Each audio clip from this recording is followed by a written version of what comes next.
Hello guys, welcome to Shobha Naidu channel. RRB isolated category notification అయితే release అయింది. అది కూడా 311 పోస్టులతో అయితే ఈ వేకెన్సీస్ అనేవి ఉన్నాయి. అప్లికేషన్ డేట్ స్టార్టింగ్ చూసినట్టయితే 30 డిసెంబర్ నుంచి అప్లై చేసుకోవడానికి అవుతుంది. 29th జాన్ 2026 వరకు ఆప్షన్ అనేది అప్లై చేసుకునే ఆప్షన్ అనేది ఉన్నదన్నమాట. ఇందులో చూసినట్టయితే senior publicity inspector, lab assistant grade 3, chief లా అసిస్టెంట్, జూనియర్ ట్రాన్స్లేటర్ అనేవి ఉన్నాయన్నమాట వేకెన్సీస్. అప్లికేషన్ డేట్ చూసినట్టయితే 30 డిసెంబర్ 2025 నుంచి 29 జాన్ 2026 వరకు. అప్లికేషన్ మోడ్ వచ్చేసరికి ఆన్లైన్ మోడ్. అప్లికేషన్ పోర్టల్ వచ్చేసరికి rrbapply.government.inలో అప్లై చేసుకోవచ్చు.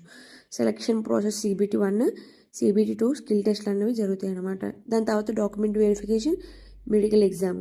ఏజ్ లిమిట్ చూసేసరికి 18 to 33 years. ఒకవేళ ఫిజికల్లీ హ్యాండిక్యాప్డ్ లేకపోతే ఎక్స్-ఆర్మీ వాళ్ళకి ఎక్స్టెండ్ చేస్తారు కదా, అలా 40 years వరకు. పోస్ట్ మీద డిపెండ్ అయ్యి ఉంటుంది అనమాట. నెక్స్ట్ చూసినట్టయితే ఏ వేకెన్సీస్ ఎన్ని ఉన్నాయి ఏంటి అని. సీనియర్ పబ్లిసిటీ ఇన్స్పెక్టర్ చూసినట్టయితే 18 సంవత్సరాల నుంచి 33 సంవత్సరాల వరకు ఏజ్ అన్నది ఉండాలి. అందులో చూసినట్టయితే 15 పోస్టులు అనేవి ఉన్నాయి. ల్యాబ్ అసిస్టెంట్ గ్రేడ్ 3లో చూసినట్టయితే 18 నుంచి 30 సంవత్సరాలు ఉండాలి.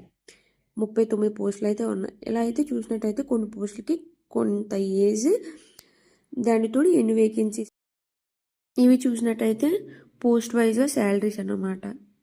సీనియర్ పబ్లిసిటీ ఇన్స్పెక్టర్కి 35,400, అలా ల్యాబ్ అసిస్టెంట్కి 19,900, చీఫ్ లా అసిస్టెంట్కి 44,900. అలా అయితే శాలరీస్ పోస్టులకి అలా ఇచ్చారనమాట. ఇంకేమైనా దీని గురించి ఫర్దర్గా డీటెయిల్స్ కావాలి అనుకుంటే మెసేజ్ చేయండి. Thank you for watching my video. Please subscribe my videos.